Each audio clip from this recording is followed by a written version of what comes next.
Assalamualaikum warahmatullahi wabarakatuh. Di sini saya Alianti Safira dengan NPM 21110311097 akan mempresentasikan mini proposal skripsi saya yang berjudul Pengaruh Penerapan Sustainability Report dan Pelaporan Corporate Social Responsibility atau CSR terhadap kinerja keuangan perusahaan pada perusahaan infrastruktur yang terdaftar di Bursa Efek Indonesia. Yang pertama, latar belakang penelitian. Pada era globalisasi dan perkembangan ekonomi yang pesat, tuntutan terhadap transparansi dan akuntabilitas perusahaan semakin meningkat.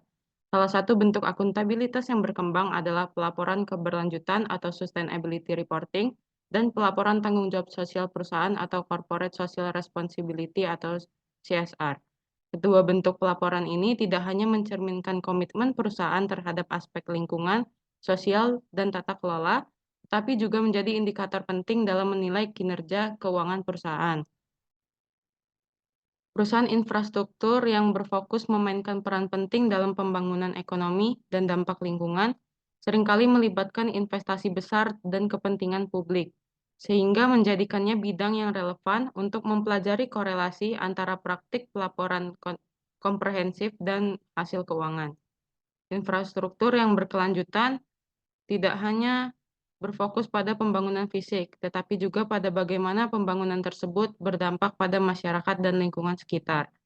Bursa Efek Indonesia atau BEI sebagai salah satu pasar modal Asia Tenggara telah mengadopsi berbagai regulasi yang mendorong perusahaan untuk lebih transparan dalam sustainability reporting dan CSR mereka.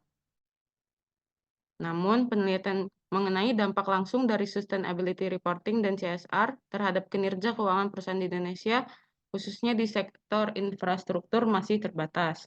Sehingga saya mengambil judul penelitian ini. Selanjutnya, rumusan masalah.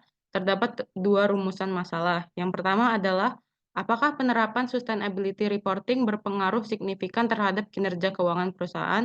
Dan yang kedua adalah, apakah penerapan pelaporan corporate social responsibility atau CSR berpengaruh signifikan terhadap kinerja keuangan perusahaan? Selanjutnya, terdapat hipotesis penelitian. Hasil penelitian Putra dan Subroto pada tahun 2022 menunjukkan bahwa terdapat hubungan positif antara pengungkapan sustainability report dengan kinerja perusahaan yang diproyeksikan dengan return on asset atau ROA dan return on equity atau ROE. Penelitian Al-Fatihah dan Widiatmoko tahun 2022 menunjukkan bahwa pengungkapan sustainability report berpengaruh positif terhadap kinerja keuangan. Sehingga berdasarkan hasil dari penelitian tersebut, maka didapatkan hipotesis H1, yaitu sustainability reporting berpengaruh positif terhadap kinerja keuangan perusahaan. Yang kedua, hasil penelitian yang dilakukan Pratiwi, A, Nurul Rahmatiyah, dan lainnya pada tahun 2020 menunjukkan bahwa CSR tidak memiliki pengaruh positif terhadap profitabilitas, baik dalam pengukuran ROA dan ROE, yang artinya tidak berpengaruh pada kinerja keuangan perusahaan.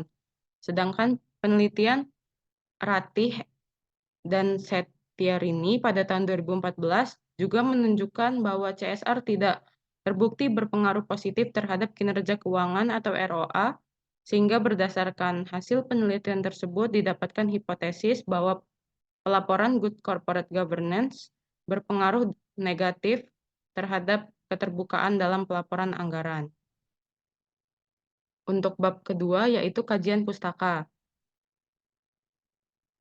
yang diawali dengan kajian teori. Yang pertama adalah sustainability reporting. Berdasarkan beberapa pengertian dari para artikel yang ada, dapat disimpulkan bahwa sustainability report adalah laporan perusahaan mengenai kegiatan yang telah dilakukan sebagai bentuk kepedulian terhadap pembangunan keberlanjutan.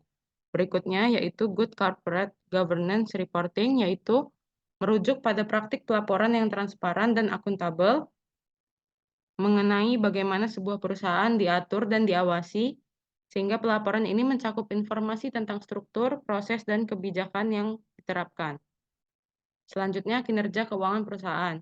Kinerja keuangan perusahaan adalah ukuran yang menunjukkan seberapa baik sebuah perusahaan dalam menghasilkan keuntungan dan mengelola sumber daya keuangannya. Kemudian, terdapat 3 teori yang digunakan. Yang pertama adalah agensi teori. Laporan keuangan keberlanjutan dan CSR dapat digunakan untuk mengurangi asimetri informasi antara manajer dan pemangku kepentingan eksternal.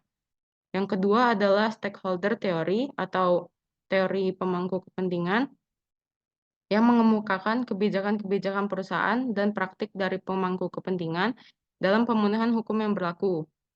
Laporan keuangan keberlanjutan dalam teori ini dilihat sebagai sarana untuk memenuhi harapan berbagai pemangku kepentingan, seperti contohnya karyawan, pelanggan, komunitas lokal, dan lingkungan.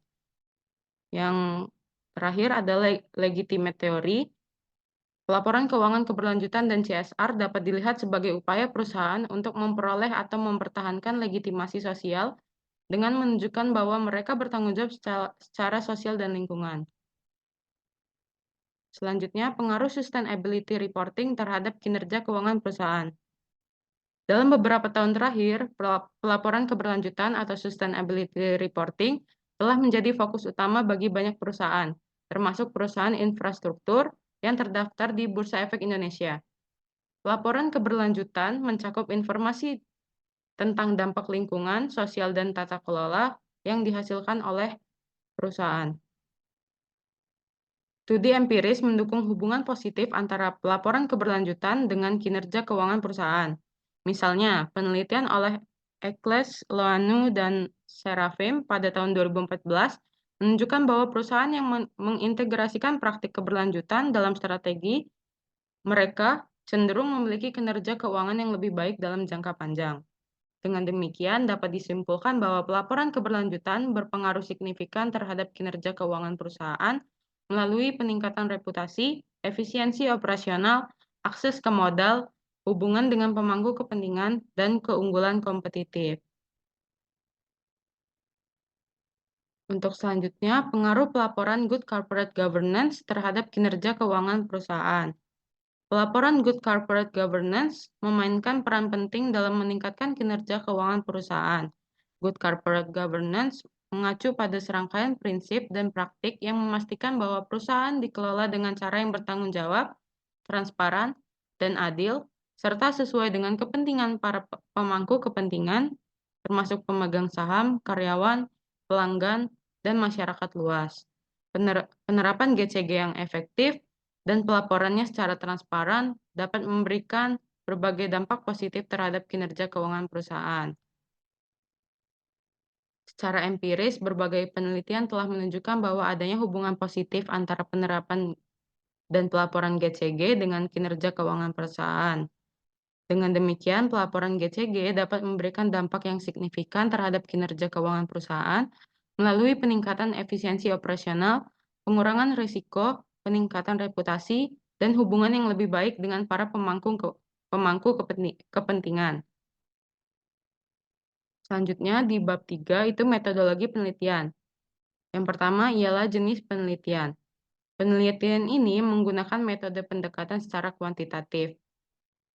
Data kuantitatif adalah data-data yang dapat dinyatakan dalam bentuk angka-angka serta dapat dihitung dalam satuan hitung. Data kuantitatif pada penelitian ini adalah sampel, skor-skor, dan hasil tabulasi dari uji hipotesis. Yang kedua, sumber data.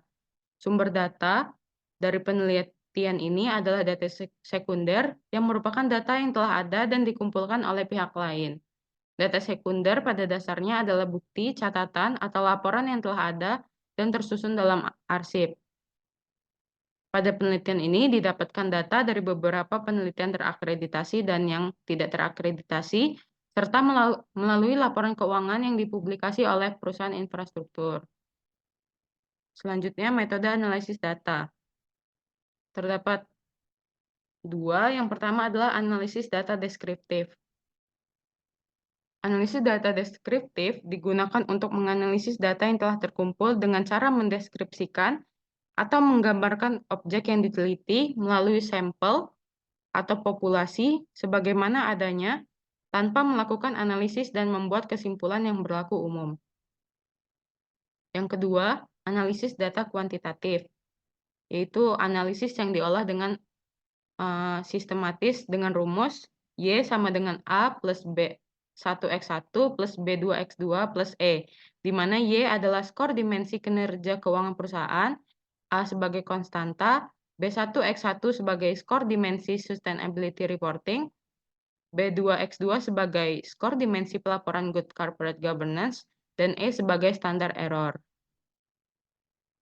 Selanjutnya uji hipotesis, terdapat dua juga. Yang pertama adalah uji signifikansi parsial atau uji T.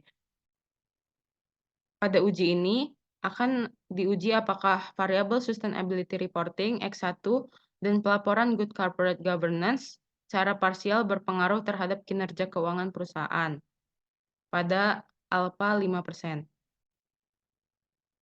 Di mana bila nilai signifikan p-value di bawah 0,05, maka H0 ditolak dan menerima alternatif HA, yang berarti ada pengaruh antara variabel bebas dan variabel terikat. Dan sebaliknya, bila nilai signifikan p-value di atas 0,05, maka H0 diterima dan menolak alternatif HA, yang berarti tidak ada pengaruh antara variabel bebas dan variabel terikat. Untuk uji yang kedua ada koefisien determinasi atau R kuadrat yang digunakan untuk mengukur seberapa besar kontribusi variabel bebas terhadap variabel terikat. Nilai koefisien determinasi adalah di antara 0 dan 1. Jika nilai R kuadrat kecil atau mendekati 0, maka variasi variabel dependen amat terbatas. Sedangkan jika nilai R kuadrat besar atau mendekati 1, maka hampir semua informasi yang dibutuhkan untuk memprediksi variabel dependen itu semakin terlihat. Sekian presentasi dari saya. Kurang lebihnya saya mohon maaf. Terima kasih. Wassalamualaikum warahmatullahi wabarakatuh.